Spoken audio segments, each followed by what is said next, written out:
Hola, ¿qué tal? Bueno, hoy os voy a hablar de la importancia o del rol del apego. Como sabéis, en casi todos mis libros la palabra apego aparece. El año que viene creo que sacaré un libro nuevo, espero que salga el año que viene, ya está escrito, en el cual no va a aparecer la palabra apego, pero obviamente el apego impregna las 500, 600 páginas que va a tener el libro. Así que os voy a hablar hoy de la importancia del apego.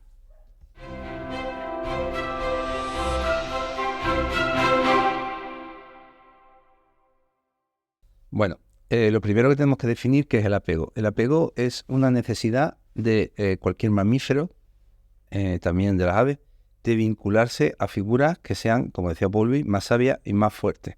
Es decir, alguien que nos dé seguridad.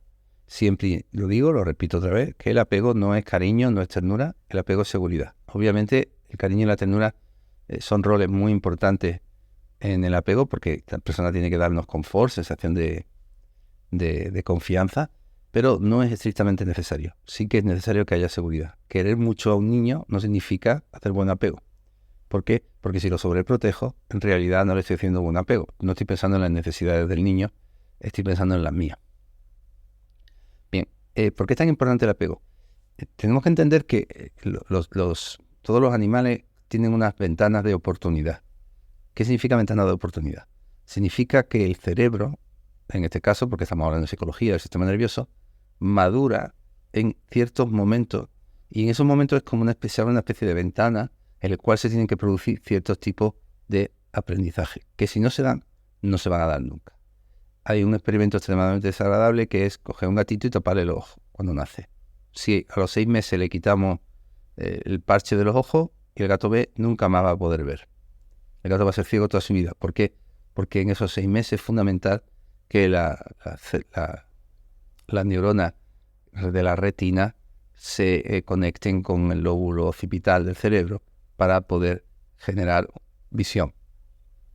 El cerebro entonces no va a madurar y no va a poder ver. Otros sentidos se acentuarán, pues se acentuarán el oído, se acentuará el sentido del equilibrio, lo que sea, pero la vista no. Igual ocurre con los niños, por ejemplo, lo que en el primer año de vida, cuando se tiene que generar la maduración del nervio ventrovagal y la producción de oxitocina.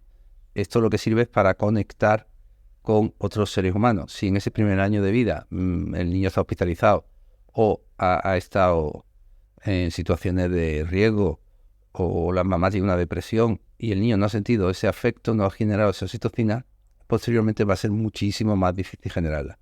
No significa que no se genere, significa que va a ser mucho más difícil generarla. Y por lo tanto va a ser un niño que va a quedar crónicamente hiperactivado o va a tener un niño que va a tener pues desmayos cuando sea más mayor o va a tener ataque de pánico, colapso. Por lo tanto, el sistema cerebral madura en diferentes etapas. Dentro de la barriga de la mamá, en el útero, lo que va a madurar primero es el tallo cerebral, que es donde empiezan a estar todo lo que son las variables fisiológicas. Ahí está el control de temperatura, ahí va a estar, bueno, está junto con el hipotálamo, ¿vale? Pero simplifico. Ahí va a estar el control de temperatura, ahí van a estar todo lo que es esa necesidad de vincularme cuando nazca, lo que es el circuito del apego. El niño nace llorando y llamando la atención de su cuidadora, y cuando el bebé se le pone el pecho de la mamá lo succiona, y si le ponemos un chupete, un biberón, cualquier cosa le pongamos, la va a succionar, porque está el reflejo de succión, es un rasgo instintivo con el que el niño nace. Todo eso tiene que estar. Pero inmediatamente que nace, empieza a madurar las zonas ya subcorticales donde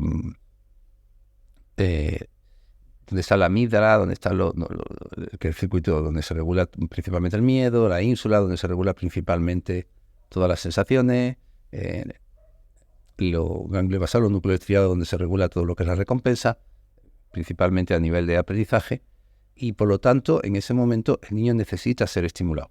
Pero no solo necesita ser estimulado de jugar con él, que también, ahora hablaré de esto, necesita ser mecido, por ejemplo. Enmecer a un niño hace que el líquido vestibular, el líquido que está en el oído, se mueva, y es una cosa fundamental para producir un desarrollo cerebral. Si el niño no se le mece, por ejemplo, el cerebro puede que no pueda producir una maduración sana, adecuada de las neuronas de las diferentes áreas cerebrales que, como he comentado, nacen extremadamente inmaduras. Por lo tanto, en esta etapa lo principal es mecer al niño y sincronizarse con el niño. ¿Qué significa eso? Porque si el niño sonríe, sonreírle, que el niño aprende a que si sonríe los demás le miramos, entonces jugamos con él. Es que el niño sienta tacto, que el niño empiece a tocar, a experimentar.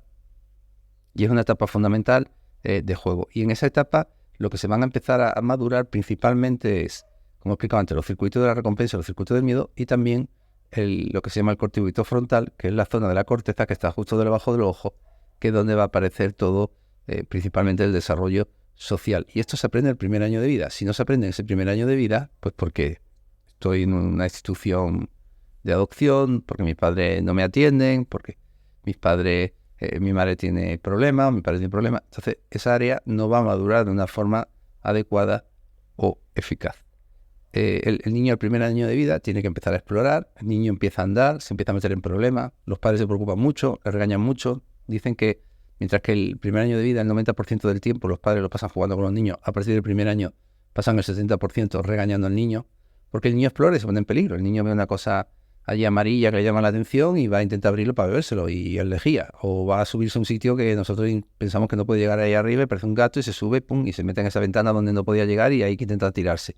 Es decir, el niño se mete cosas en la boca que pueden ser peligrosas, lo pueden atragantar. Es decir, el niño explora y se pone en peligro. Esta exploración genera dopamina, que es uno de los transmisores de la recompensa, pero si esta exploración se ve frustrada, ¿qué va a ocurrir? Que el niño no va a poder generar esa dopamina de una forma adecuada y por lo tanto va a ser un niño que cuando sea adulto pues probablemente va a tener problemas de vergüenza crónica, de culpa crónica, con mucho miedo a aventurarse, con mucho miedo a correr riesgos, porque con mucha sensación de dependencia, va a depender de otras personas que le rescaten, porque no ha podido crear por sí mismo la capacidad esa de exploración. ¿Qué ocurre en la siguiente etapa? En la siguiente etapa, a partir de los 2 años, empieza a aparecer madurar el hipocampo y empieza a aparecer el juego simbólico. El niño empieza a jugar y empieza a desdoblar su personalidad. El niño puede ser al mismo tiempo sheriff y sabe que es un niño, puede ser astronauta y sabe que es un niño. Y esto va a empezar a ser el comienzo de lo que se llama la teoría de la mente, la capacidad de poder verme a mí mismo desde fuera y verme a mí mismo como actor y como espectador. Y también saber que a partir de los 4 años los demás se van a sentir igual. Esto es fundamental en todo el proceso de creación de teoría de la mente, que es lo que nos hace humanos. Si no hay teoría de la mente, no hay capacidad de empatía con mis estados mentales, ni hay capacidad de empatía con los estados mentales de los demás. Y esto va a dar lugar a un montón de trastornos, porque no vamos a saber regularnos de un modo adecuado. Sigue el proceso evolutivo y en otra etapa evolutiva, y por eso es tan importante que los niños en esta etapa jueguen, no que hagan actividades de aprendizaje, que también tienen que jugar, tienen que reírse, los padres tienen que jugar con ellos, el niño aprende jugando, el trabajo de un niño es jugar. Y en esta etapa, si los niños no juegan, lo que estamos viendo es que son niños que posteriormente van a desarrollar trastornos variados, sobre todo de tipo de hiperactividad y trastornos en los cuales van a tener muchos problemas de desarrollo social, porque los niños en el juego aprenden lo que va a ser en la adolescencia, la capacidad de poder vincularse a otras personas, tener pareja y crear grupo. Posteriormente a los 4 años ocurre otra cosa y es que el niño aprende que se puede sentir cosas diferentes que sus papás. Es decir, el niño se da cuenta de que su pensamiento deja de ser egocéntrico. Hasta esa etapa, si mi mamá está enfadada, es que yo he hecho algo malo. Si mi papá está preocupado, es porque yo he hecho algo malo. El niño no puede entender, mi papá y mi mamá no están bien porque tienen problemas en casa. El niño piensa que cualquier cosa que ocurre es su culpa. A los 4 años se empieza a producir una separación mental, afectiva de sus cuidadores, se empieza a crear una pequeña identidad, una protoidentidad que posteriormente va a dar lugar a lo que va a ser cuando tenga 23, 24 años, a una sensación de este soy yo. Pero empieza a madurar aquí. Si en esta etapa el niño no está en una situación adecuada a nivel biológico, va a empezar a incubar lo que posteriormente van a ser los trastornos de personalidad. Bien en una sensación de crear un falso yo, o bien en una sensación de no poder separarse afectivamente, mentalmente de sus cuidados. ¿Qué ocurre a los 5 o 6 años? Que a los 5 o 6 años empieza a lo que se llama la poda neuronal. Empiezan a morirse neuronas y solo se van a quedar las neuronas que han sido útiles, que han tenido algún tipo de sinapsis. Las demás neuronas, se hace como si el cerebro dijera, oye, vamos a crear varios millones más de neuronas porque no sabemos qué vamos a aprender. Porque a lo mejor estamos en una casa donde mi padre es embajador en Rusia, me mandan, tengo un vecinito ruso, aprendo ruso, mi madre es española, aprendo español, mi padre es italiano, aprendo italiano, y además me ponen a una institutriz inglesa. Es decir, el niño aprende sin ningún problema 4 idiomas. Ahora bien, a partir de esa edad, de los 5 o 6 años, las neuronas van a empezar a morirse y solo se van a quedar las neuronas que hayan tenido algún tipo de sinapsis. Y esto tiene dos consecuencias. La primera, lo que he aprendido en estos años va a quedar fijo y firme durante toda mi vida. Y aquí es donde se aprenden los aprendizajes emocionales, lo que conocemos como apego, cómo tengo que vincularme y relacionarme con los demás. Por lo tanto, las estrategias que aprenda en esos años, cuando yo vaya creciendo y tenga una activación emocional, con 20, 30, 40 años, porque me enfade con alguien o porque me enamore o porque tenga que buscar ayuda, el cerebro va a tirar información de estas edades. Y dos, a medida que el niño vaya creciendo, lo que sepa cada vez lo va a saber más. ¿Por qué? Porque como hay una sinapsis que ya se han creado, cualquier tipo de aprendizaje que no coincida con eso que yo sabía va a ser muy difícil de integrar. Hay que hacer un esfuerzo para integrarlo. Pero si se ocurre algo que confirma lo que yo ya sabía, eso va a quedar como mucho más firme y mucho más aprendido. Por ejemplo, en mi casa me decían que era tonto. Y yo voy al colegio y el profesor me dice que soy muy inteligente, que soy muy listo y que voy a llegar lejos. Esa información es incongruente con la información que yo tengo de casa. Por lo tanto, voy a no tomarla en cuenta o la voy a rechazar o no voy a creer mucho en ella porque no es congruente con lo que yo sabía. Pero si un profesor me dice, es que hijo mío, pareces tonto, y en mi casa me decían que era tonto, esa información va a quedar extremadamente grabada porque está consolidando algo que yo ya sabía y que tenía dentro de mí. Por lo tanto, el apego es fundamental por estas razones. Una, porque es cuando, fijaros que en el primer año de vida el cerebro de un niño va a aumentar un 80% su tamaño. En estas etapas se va a producir un crecimiento a nivel del sistema nervioso brutal. Pero es que no solo eso, sino que se dan estas ventanas de oportunidad donde los órganos tienen que madurar en una etapa y en un momento adecuado. Si un niño, la ínsula, no madura de una manera adecuada, cuando el niño tenga 10 años, va a ser un niño con tendencia psicopática, porque no va a sentir nada y por tanto no va a saber lo que sienten los demás. Si el niño en los primeros años de vida no recibe afecto, no recibe cariño, va a ser un niño que no va a ser capaz de generar oxitocina, no va a ser capaz de poder vincularse con los demás, o se va a vincular de una manera excesivamente dependiente.